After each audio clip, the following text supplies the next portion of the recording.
Hello, everyone. How are we doing? Yes, we are live, and I don't know.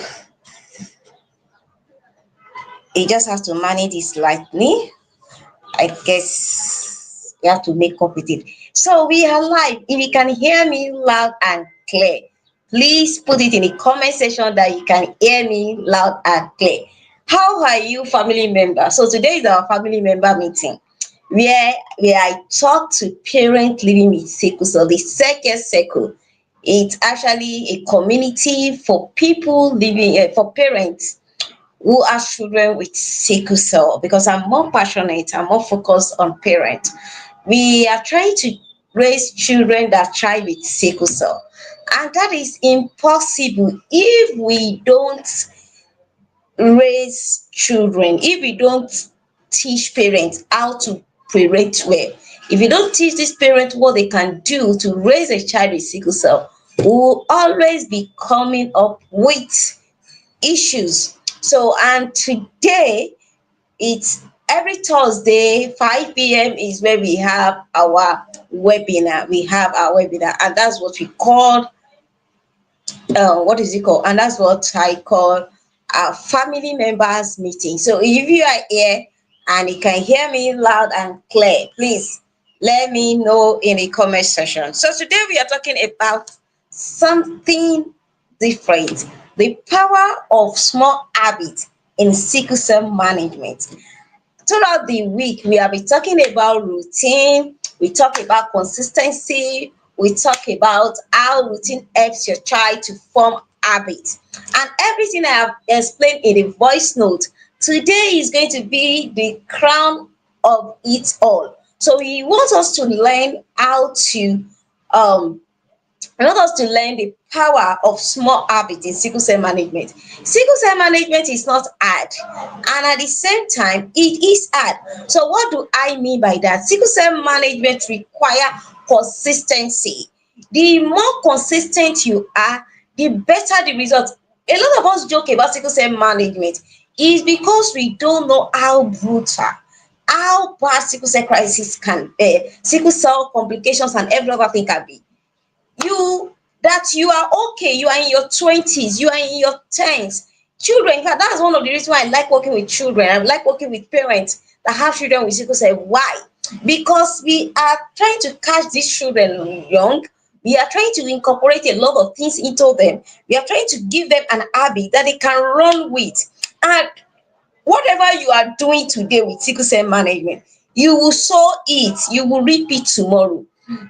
You will reap it. So the complications you don't want to have tomorrow, you start preventing, you start working towards it.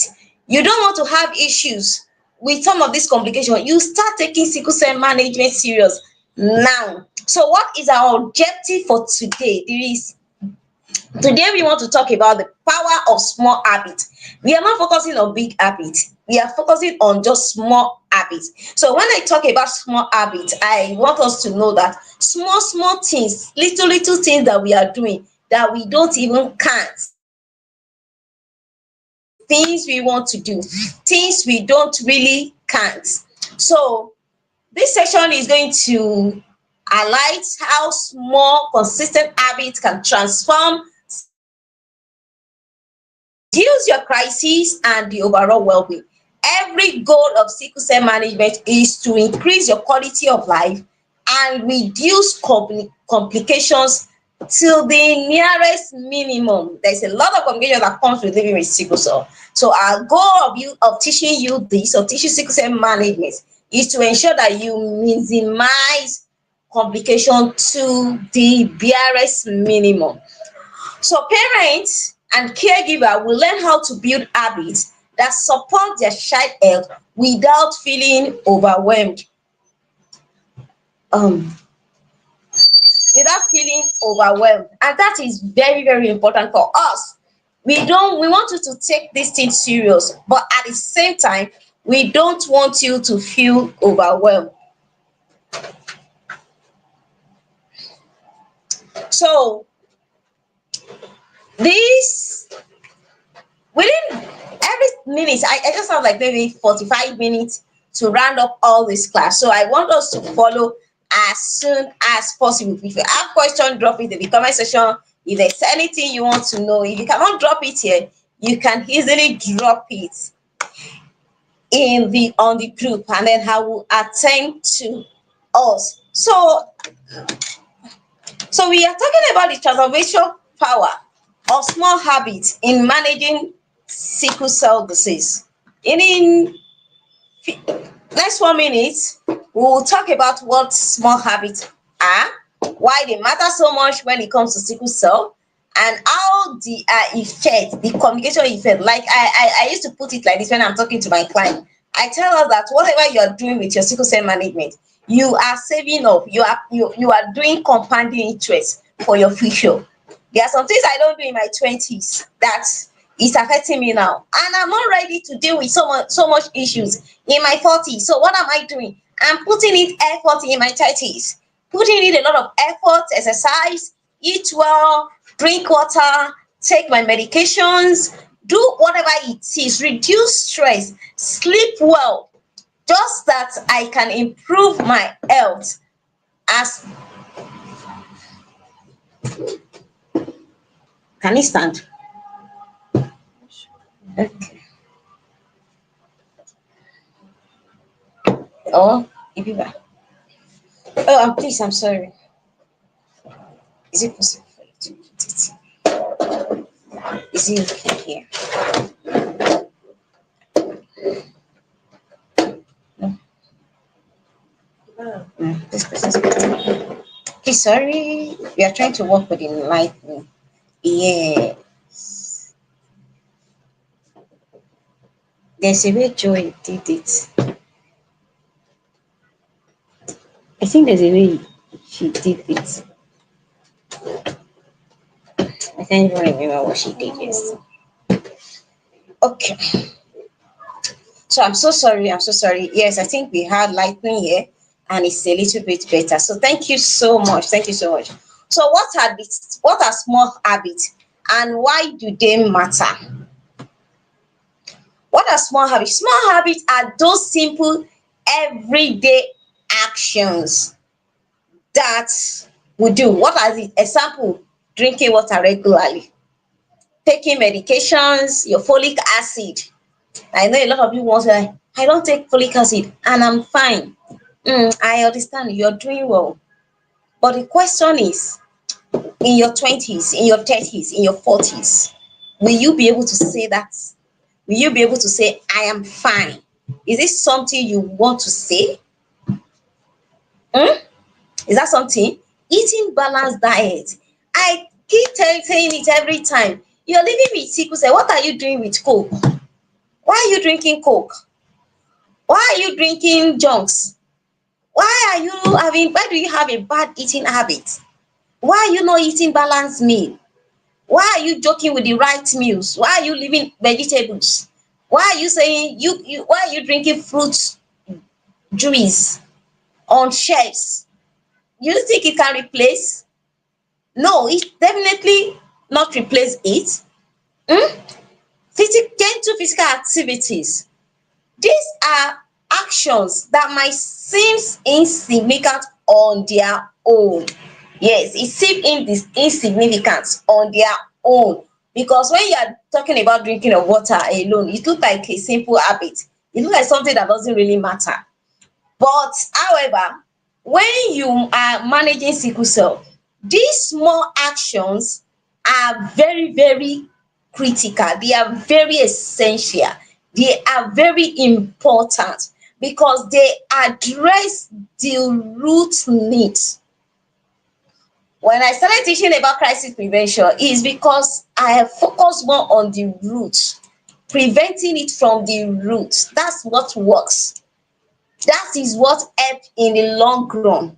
So we come and talk about hydration, we talk about proper management, we talk about stress management, we talk about your sleeping habits, we talk about errands, we talk about routine checks, we talk about all of these things. And that is exactly how you can manage your health. When we talk about dehydration, for example, is some of the things that people living with sickle cell overlook. But that same dehydration can affect your kidney. So you living with sickle cell already put your kidney at risk. Getting dehydrated every day for is you overworking your kidney. So it means that in the next 10 years, in the next 15 years, you might probably be dealing with kidney issues if you don't put action, if you don't put effort in drinking water. That is how great small habits that we are talking about, that is how great it is. So it prevents your vaso-occlusive crisis. As long as you are preventing your vaso-occlusive crisis, as long as you are preventing your hemolytic crisis, whatever crisis you are going through, as long as you are preventing it with by being intentional every day with your small habit, you are extending your life, you are extending your quality of life, you are at the same time reducing your complications that come with sickle cell. So creating an habit out of your management makes you to follow through without stress. And the reason why we teach this thing to parents is because a lot of parents doesn't understand. The only time some parents remember that they are supposed to talk about habits is when that child is at the hospital. I work with parents, so I know. So they just remember, oh, it's because you have not been drinking enough water on hospital bed. That's when you remember you have not been drinking enough water. It's because you will not take your medications. I've been giving you a lot of medication, you will not take it on hospital bed. That's when you are that's when you remember. And sometimes our approach also matters. The approach at which we build this everything you do when it comes to a child living with sickle cell must be extremely intentional. It must be extremely intentional. If it's not intentional, it means you're not going to get results. So what are the compounding effects? So today we are going to talk about the compounding effects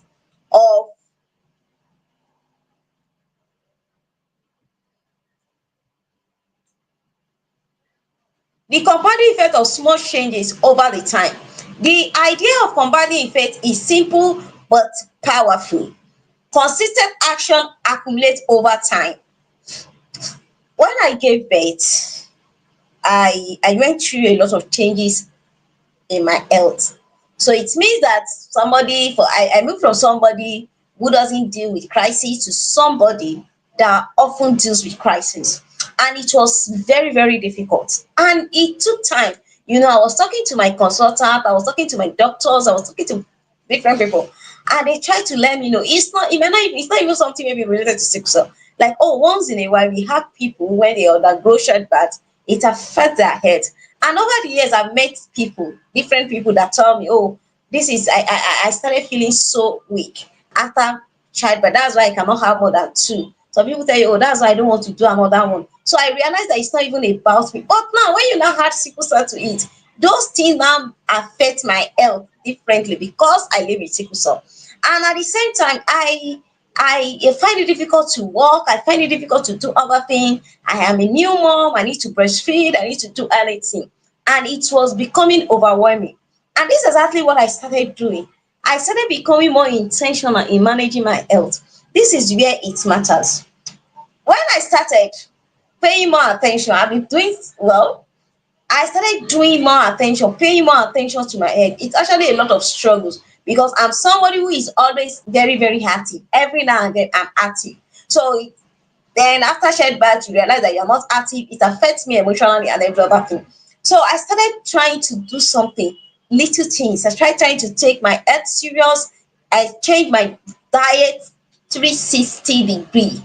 I changed it. I started taking breakfast, very high protein breakfast. I started doing it. Gradually, I started improving. Now, whatever I did, I started doing in 2000 and maybe 2021 till presently. I'm still getting the results.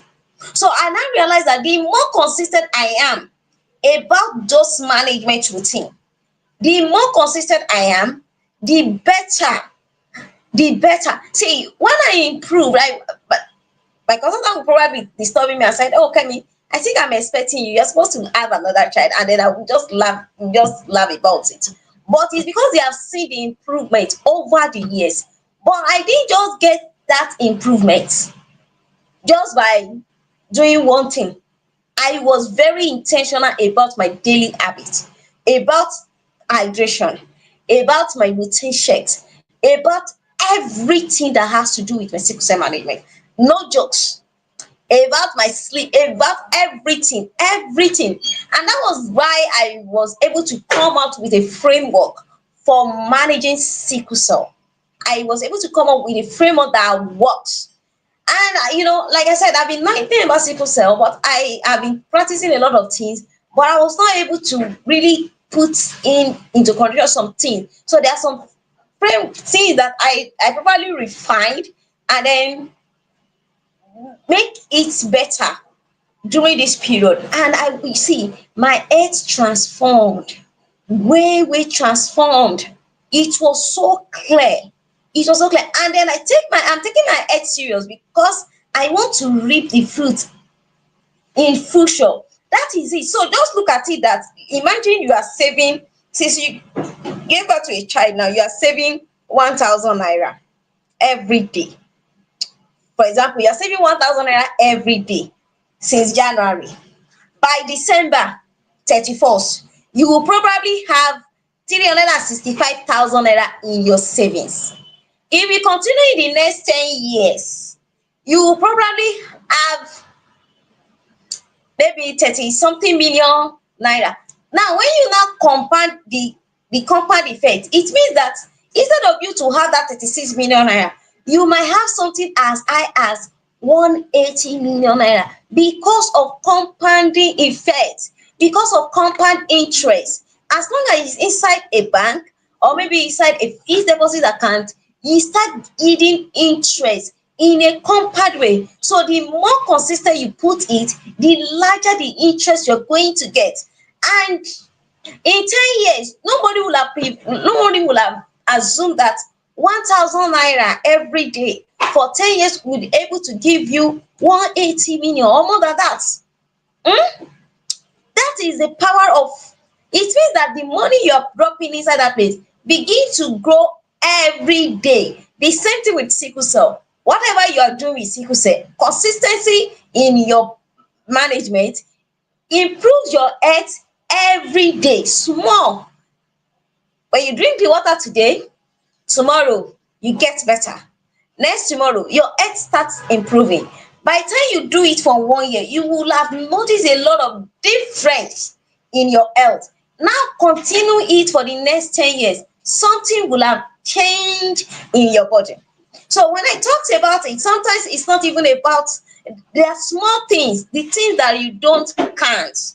Over weeks, over months, over years, this consistent behavior reduce the frequency and severity of crisis and help maintain a better quality of life.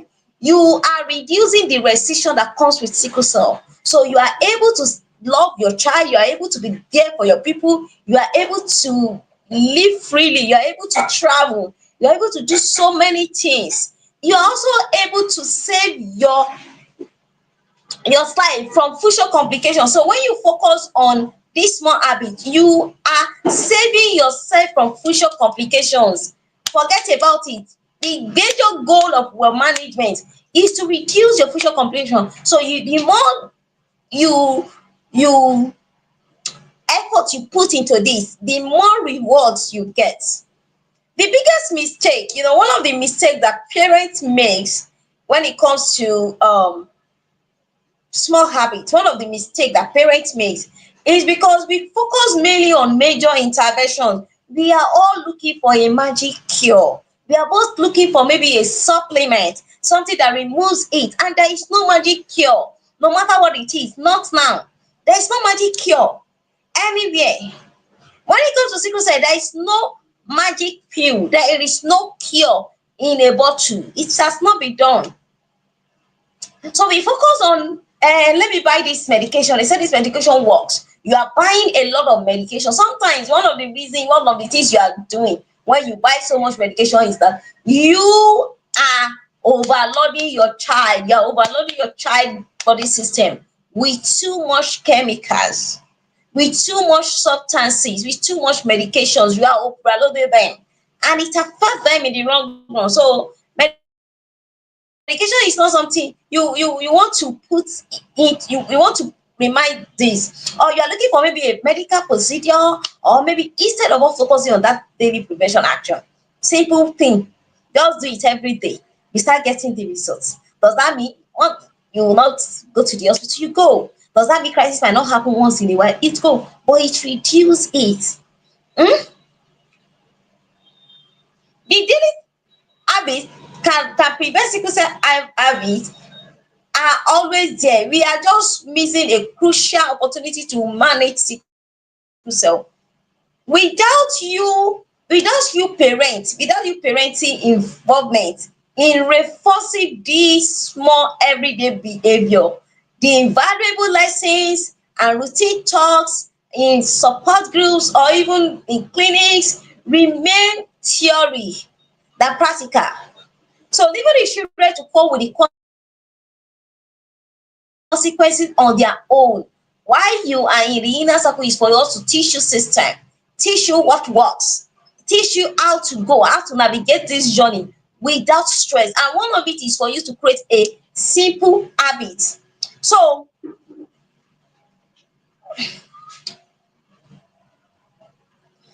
here are top 10 mistakes that parents make that can frustrate the process of building small healthy habits in managing sickle cell disease.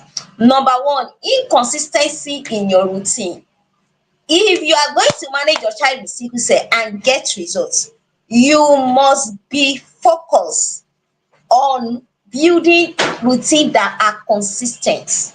You are not going to get results when the child drinks water today and the child forgets to drink water in the next 3 days. You are not going to get results. That's why people say that it doesn't work. I've tried every other thing, it's not working.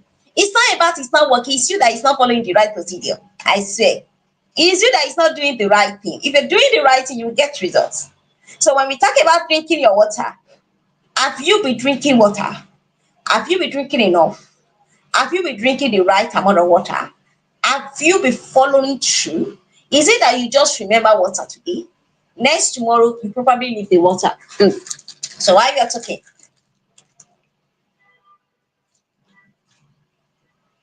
you left it. Or you just remember once in a while when the child is sick. That's the only time you remember. Adult sickle cell warriors that are looking at me, we know you carry water everywhere, but you're not drinking it. He said it's not easy to take water. It's because you have yet to build a routine with it. You are yet to form an habit. You may start off with a great plan. Sometimes we start off with a great plan. When after lecture now, everybody is okay. I'm going to ensure, I will ensure that my child, I will ensure this, I will do it. Then after 1 week, there is no motivation again. The child forget about it. Inconsistent routine, you are confusing your child. You are putting a lot of confusion into those children. And it prevent them their the habit from becoming automatic. When your routine is not consistent, today you come up with it, and that's why I'm going to say this. There are some of us that follow every talk on sickle cell. You are not going to get result with it. Somebody said you should take ugwu and milk, you are drinking it. Somebody said do this, you do it. Somebody said this works, it works. Somebody said you are not able, you will not get result because you are everywhere, you are trying everything at the same time. You are not able to stick to one thing and understand if that thing works. They said about what you are not even seeing it. You are looking for one magic that will not work. So you have to start off with a great plan and stick with it. You don't want to start convincing the child. This one, we don't even know the one that is not working. At the end of the day, they now ask you which one is working. You don't even know the one that is working. You are just taking everything. If you are not, you stick to one and make it consistent. Overcomplicating the process.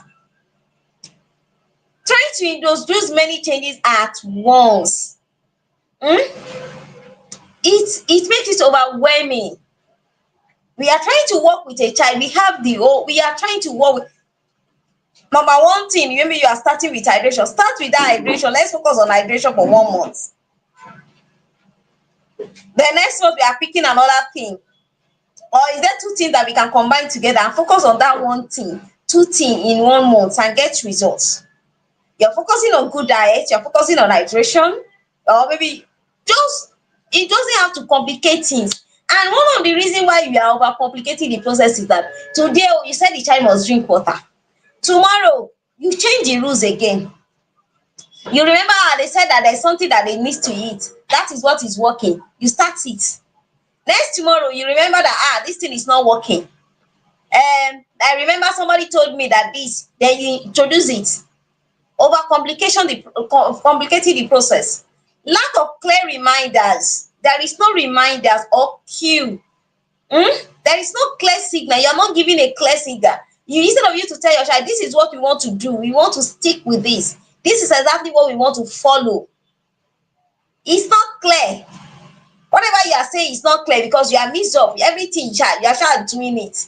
eh you just want to do it. This is a simple instruction, this is how we are going to go about, this is what we are supposed to follow, and then you follow through with it, failing to model the the desired behavior.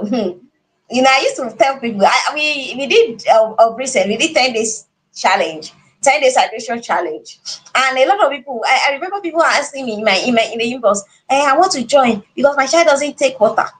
By the time we finish the 10 days hydration challenge, parents are already telling me, oh, thank you so much, my child now drink water. It is not, stop making it look like it is their illness, it is their sickness. They should be the one to be more proactive than you. You cannot, if you are trying to make your child not to drink coke, you will not drink coke, ma. You will not drink coke, sir. You don't want your child to drink coke, you don't want your child to drink noodles, and everybody in your house are eating noodles, everybody are taking coke, everybody are taking shibita. Do you understand? Everybody are taking a lot of drinks, carbonated drinks.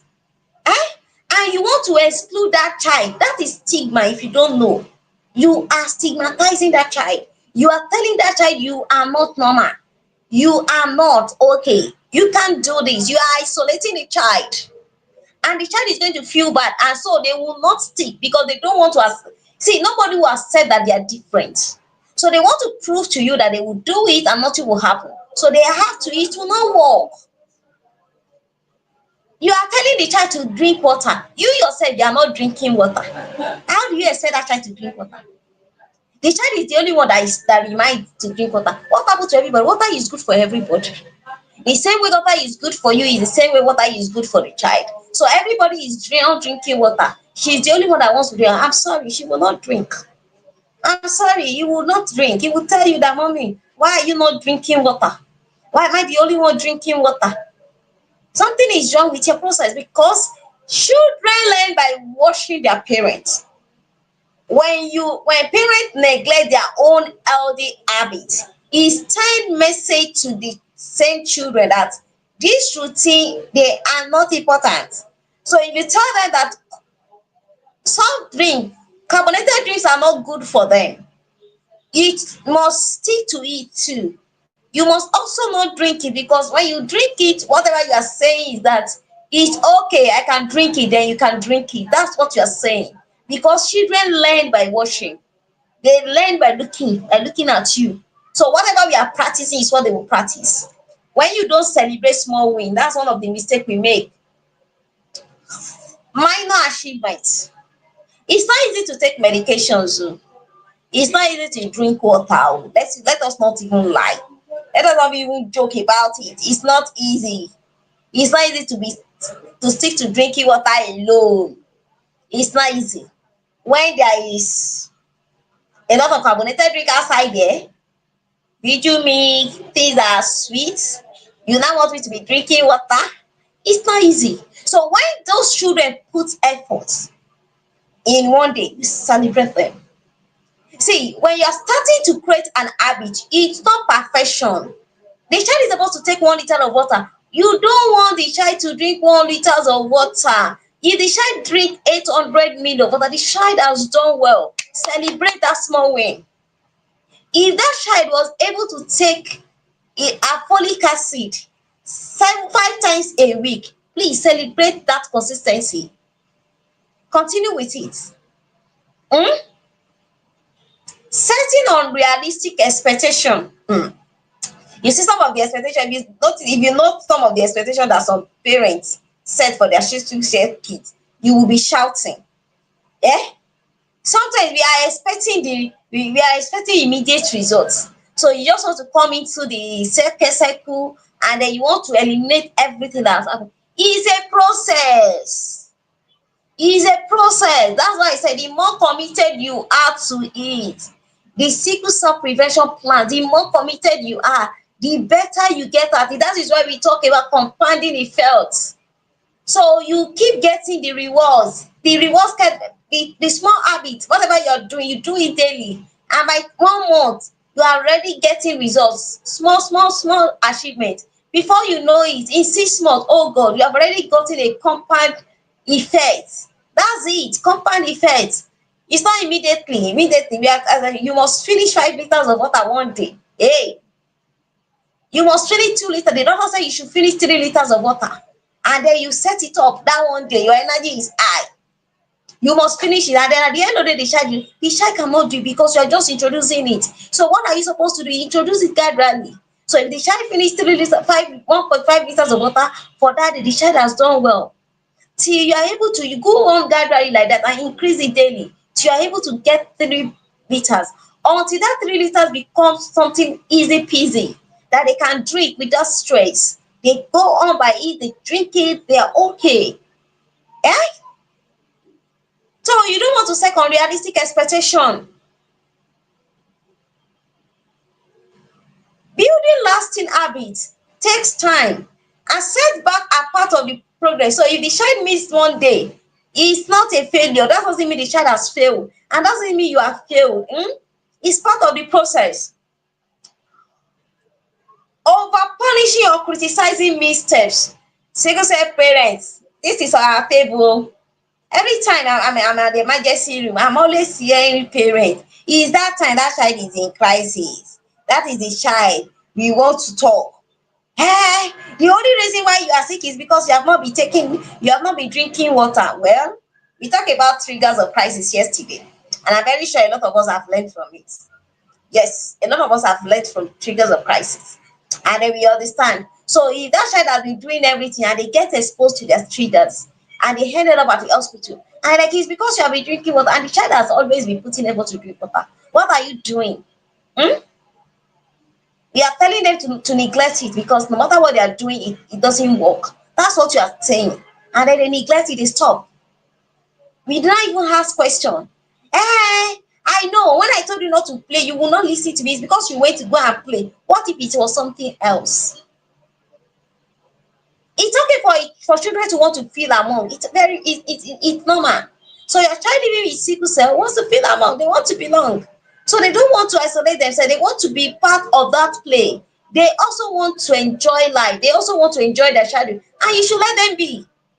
So it's a gradual process. It's not today that they will suddenly receive sense and then they know exactly what to do and not what to. That's what you're expecting of them to do. Harsh reaction to small mistake. Then you came by a child that's taking 800 ml out of 1 liter. You are suddenly shouting. What is the many what is the remaining 200 ml that you cannot finish taking? Please drink it, man. And let's see how far you will go. It's as simple as that. Punishment. Some of them we don't even use punishment. We are too hard with the words of our mouth. We criticize. We criticize, affecting their emotions, giving them emotional stress, ignoring the child input. Like I said, you have to work together with your child. Deciding their reason can result in resistance. So when you don't involve that child, you want to start a new plan of food, involve them. Let them know the reason why they are taking more vegetables. Let them know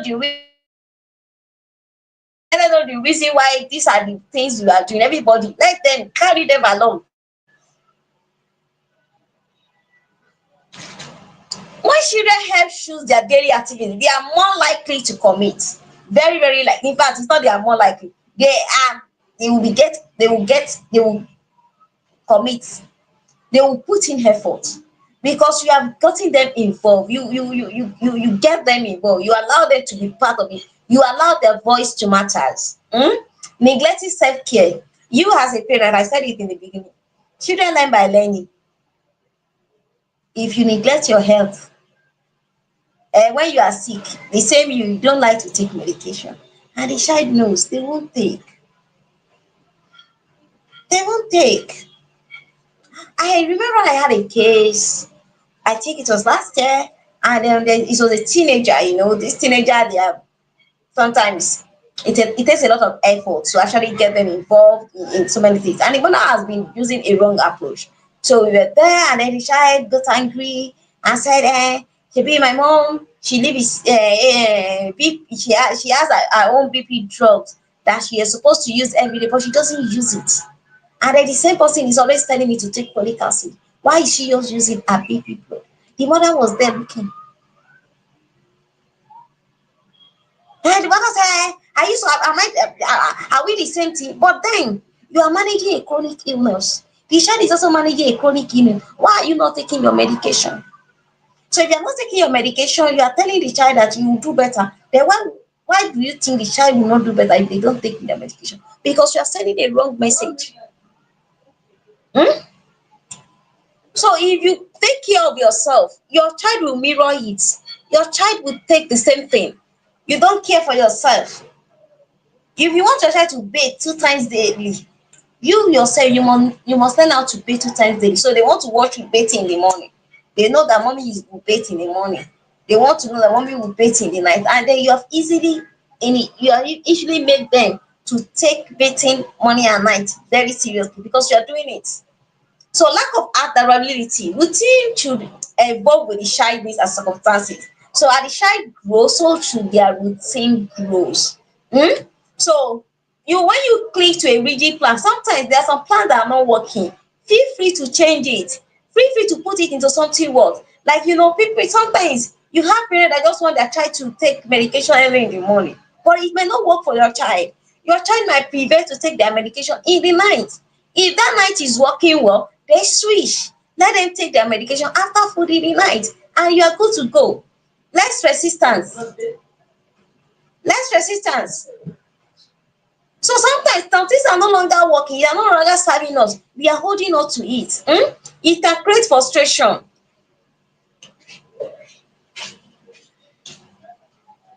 So let's talk about the science of habit. The science of habit. Our brain is built to conserve energy. Our brain is built in a way to conserve energy. It does that by relying on established patterns that require minimum conscious effort. When we attempt to implement big abstract changes, we force our prefrontal cortex, responsible for active conscious decision making, to work over time rather than allowing the basal ganglia to handle tasks automatically. Whatever I'm saying is that there is a part of our brain that is responsible for active conscious decision making. So when we introduce that's why it is stressful when you are introducing a new structure, a new system, a new routine for your child. It becomes harder because the brain is trying to adjust to it. The brain is taking time to work over time. They are trying to, like, oh no, this is hard. But when it becomes an habit, it allows another part to handle the task automatically. It's just like an alarm. If you wake up every o'clock, 5 o'clock, and you do it consistently for 1 month, the next month on one, don't set your alarm. You will wake up at 5 o'clock automatically. No stress. Nobody has to wake you up. You just wake up straight up yourself. Nothing will affect you. You just realize that it becomes an habit. The same thing with drinking water. The same thing with routine checkup. The same thing with whatever you're doing when it comes to sickle cell management. The same thing with healthy diet. I will take carbonated drinks. I haven't taken it for close to 2 years now. 2 years. And there's last time where I was a party and I tasted it. And see, I I dropped it. It was tasty somehow. And I was wondering what happened. The only thing that happened was because of consistency. I have not tasted that thing in 1 2 years. So it's not tasting funny. I just said, no, no, no, I don't think I want to take it. Can you please get me water? I've been taking water. Anybody that know me before will understand that, hey, can be taking water. No, I was addicted to carbonated drink. So that as I'm eating food like this, I'm using carbonated drink to steady down. But something forced my hand. I have to change, have a 360 approach. Even though I eat balanced, I eat healthy, and I was getting results, but I realized that no, I have to eliminate something further in order for me to get the best results. So when you introduce this new thing, like a child that has been very addicted, that have been taking a lot of sweet, a lot of sugar, the moment you start introducing water, it's not going to be funny. They're not going to find it funny. They're going to find it difficult because their prefrontal cortex, responsible for that active conscious decision making, is going to work over time. But the moment that they are able to overcome that, like 1 month, before you know it, it becomes automatic. They can't even test it. They can't. And now the neuroplastic tell us that small repeated actions gently rewire neutral our neural circuits over time without overwhelming our brain. So one way for you to build a small habit is to repeat it. The more you repeat it, the more your brain start to accept it. That overwhelmness is removed from it. So the gradual process minimize resistance and build durable connection that support lasting behavioral changes. So when you create a small habit, you are helping yourself. You are helping your child. When you create a lasting habit, you are helping your child to make it easier for them to manage. Even though when you are no longer there, they are able to do it. So how small steps create lasting habits?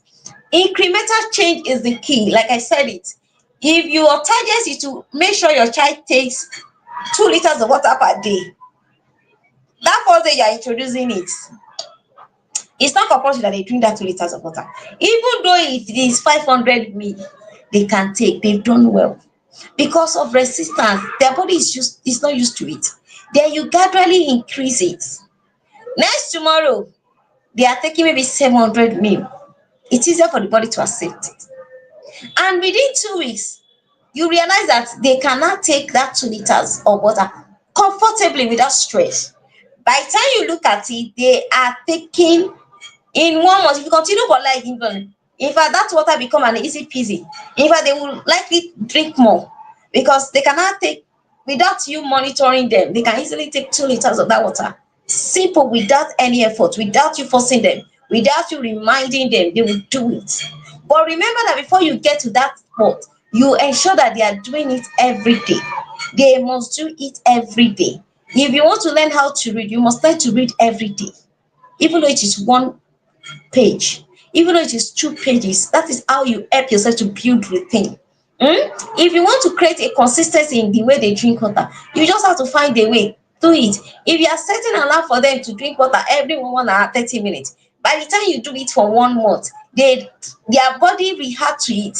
Every 1 hour 30 minutes, they want to drink water. Something their brain tells you that there's something you need to be done. There's something to need that needs to be done, and then they stand up and do it.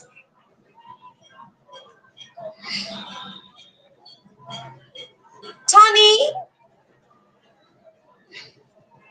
So how do you now create this form a routine? How do you turn your routine to become an habit, especially in sickle cell management? For managing sickle cell, it is important that we have these healthcare behaviors that it becomes automatic. Like I said, when people say that my child reacts, my child doesn't want to take this, and I will often tell them it's because of your approach.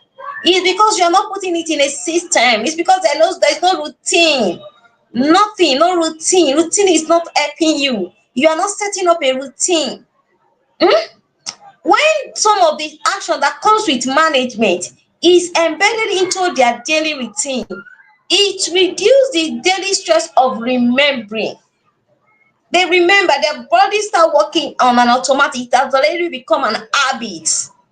And another thing you can always do is to ensure that if there's an habit they do every day, for example, now let's say your child wakes up 7 to brush their teeth, you can introduce an habit together with it.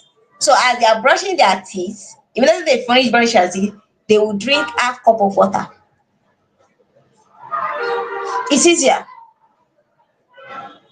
It's very easier. So you form it over time. You are trying to let them remember that as long as I do this, this is the next action. If there's a particular way you pray in your house, eh, by the time you leave your house and you start saying on your own, you will always pray the same way you have always been praying. If there's a particular routine that you create at home, by the time you are staying alone, you will automatically create that routine again, no, without any stress, even though you are no longer at home. That is how powerful habits are. So if your child is going to university, it's not, when I see a lot of parents, they're like, hey, I want my child to stay in this place. The child doesn't know how to. I want the child close from home. I want the child to go home. The child will not take it. It's because you have not been allowing the child to take care of themselves. It's because you have not been, you've not formed habits with their routine. It's because you have not allowed them to have their management to make it an habit. That's the reason why you can't trust the child to take care of themselves, because they've not been doing it at home. So if you have created an habit as a child that is going to university, let's say 18 or maybe 16 years old, and that child has been with you since the age of 10, you'll be creating an habit. You will rest assured that the child will do the right thing. 6 years, they've done the same thing repeatedly for 6 years, they won't forget. Believe me, they will not forget, they will do well. So what do you want to do? How do you now break down this happy truth? Number one, create a cue, create something that trigger their brain to initiate the behavior. That's exactly what I was saying. Like a time, a particular, when you are creating an habit, please be consistent with your time. Be consistent with your alarm. If it is 7 o'clock, alarm should be 7 o'clock. If you want your child to be drinking water every two hours, please set an alarm for every two hours. There is a reason why we emphasize on that, because at that time you are telling the brain what to remember. The brain will start to remember. If you do it consistently for 21 days, then at the day 22, even without an alarm, try it without an alarm, the child will wake up, drink water at 7 o'clock. By the time it is 9, the child will remember, because the body will send a cue and say it's time to drink water. They will go there and drink the water. What? Look at it. It works. Consistent environmental signal. You must ensure that it is consistent. The same time of the day, the same hour, and continue like that. That is how you are. Because now you are. It's like you are telling the brain that at 7 o'clock this child must drink water. So the child remember that when they wake up 7 o'clock, or when it is 7 o'clock, they just say, "What's time? 7 o'clock." Then the next thing, no argument, they just want to go and drink their water. That's exactly what you are doing. If you set their medication to a particular day, if you are trying to build a routine, either you are taking it in the morning, afternoon, or night. Let's say after dinner, they take their medication. Then after dinner, they take their medication. After breakfast, they take their medication. Then the brain is not know that after breakfast, I want to take medications. It's like that. Routine. This is the actual behavior. Taking whatever you are doing. The cue is a particular time. The routine is the action, the particular action. And then the positive award is reward. When you are building routine for a child, please, there should be a reward. Especially when you are dealing with children, there should be a reward. That is how the brain remember it. Like those people that I think that sometime we did something, and then I think it was a training I organized for some parents. And whatever we did was to ensure that they do particular thing. So every hour, let's say you are doing it. If you do this thing consistently at this particular hour for 10 days, this is going to be your reward. Reward must not be monetized. It must not be monetized. It might just be like an extended period. Oh, if you take it, you are going to watch your cartoon for an extra 1 hour. The brains register it. Then they want to do it because that cartoon of extra 1 hour is something for them. Then they are putting in effort. They are trying. Then they come back. Please, if you promise something, please reward it. So that's why we don't want you to put maybe monetary. We don't want you to put money. We don't want you to put something. It might just be something that you know that is something that they can actually do. Maybe something, an extra time to play, an extra time to do this, a day of no doing any housework, something like that. That's what you just want to put into their routine. That's what you want to put there. So you want to reward them, because when immediately when you reward them, the brain takes note of it. So the brain is always looking for that reward, then making the process, making them to repeat it. So your own goal is that you want to do this for the next 6 months, enough for us to build this habit. So you put a reward at every 10 days, or maybe every month. By the time you do it, the brain sees opportunity for that reward and make it. By the time, even when you remove your reward, the brain has taken the automatically. So without you even adding any reward, they keep taking it. And it's very easy for you to build a routine in children than in adults. Like I said, I like working with children more because they are not arguing. Whatever you are doing, you just plan it for them, then they do it.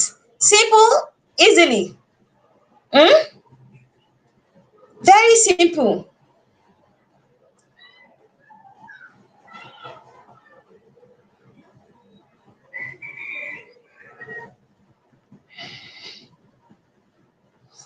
So we want to talk about 3 ways that makes it easier for you to build an habit. Start with one habit at a time.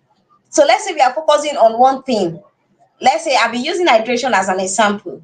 Yes, that's because I believe that it's one of those things that is very needed in managing sickle cell. Let's say for foremost, we are talking about hydration. Start with that hydration until the hydration is no longer an issue, until they can conveniently drink that water. Eh? One habit at a time.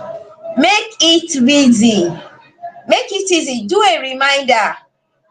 When we say reminder, we are not saying you should nag. That's not what we are saying. We are saying that you should remind. What are the things that makes you to remind? Are you setting an alarm? Are you doing this? Are you doing that? You want to do that. Mm,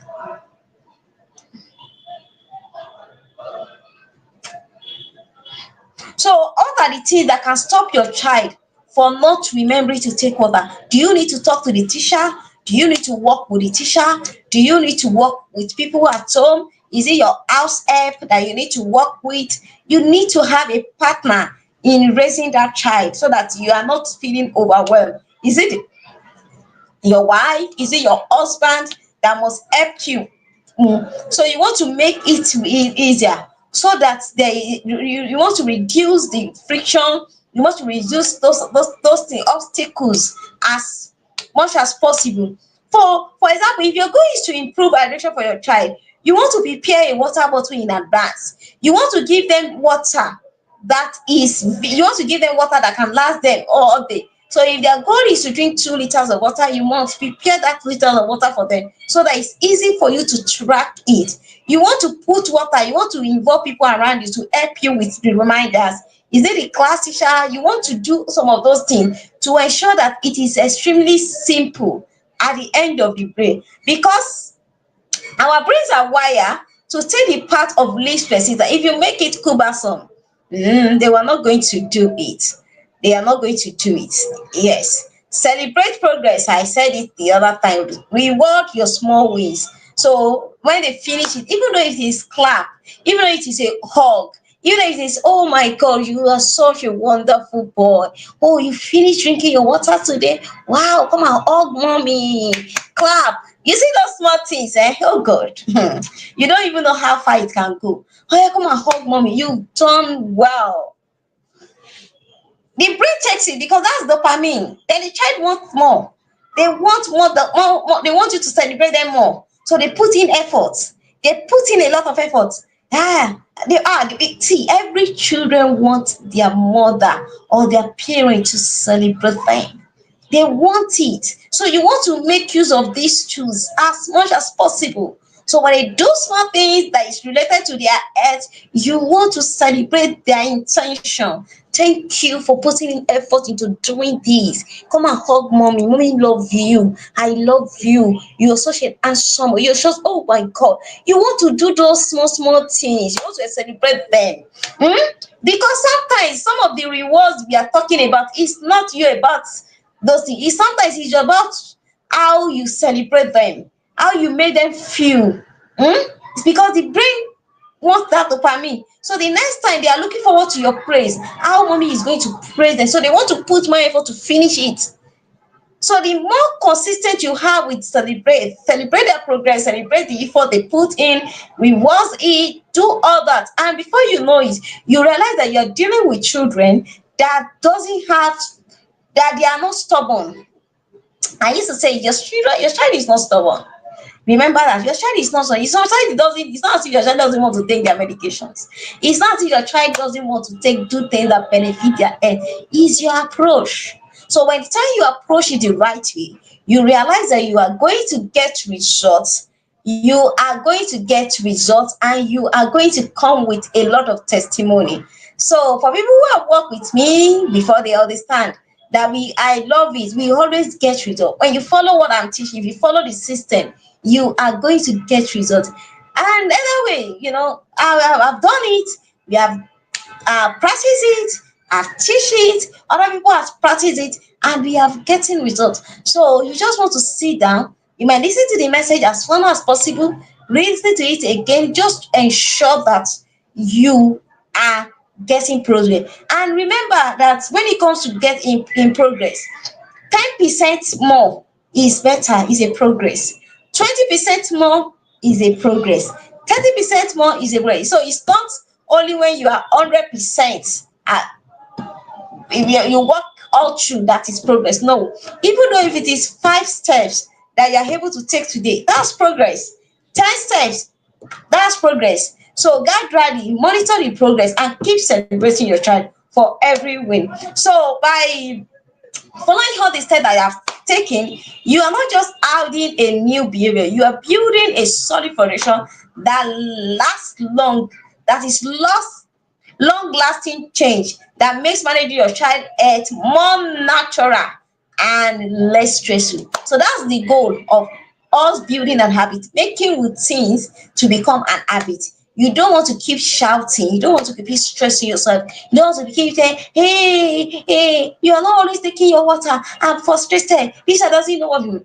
I hope these strategies that I've shared empower you to make small changes that can lead to big improvement in your child's daily life. So if you have any questions, please do not forget to ask a question. And if you don't have question, please go on the WhatsApp group and drop your question. And whatever it is, you can always ask question in the comment section. Even though when this slide is over and you're dropping your comment, you're just for people that are catching the replay. If you have question, please drop your question. I will see it and I will respond to it. I will see it and respond to it. So no matter what it is, in every stage that you are to, I want to celebrate you, your effort in helping your child to live in with sickle cell to improve their health. So I'm celebrating your win, and I want you not to be hard on yourself. I don't want you to feel too bad. I don't want you to feel you are not doing enough. But at the same time, you want to make sure that your effort is showing. Your whatever you are doing is showing, your effort is showing, and then you are progressing, and then you're making the process to be seamless, because at that time you need rest too. Yes, so do not forget, as you're celebrating your child, also celebrate yourself too. Bye, and see you in our next class. So you can catch the replay will be there. I will share the replay on the group. If you are watching me, you can catch the replay later. So bye bye, and see you again next week Thursday. Bye.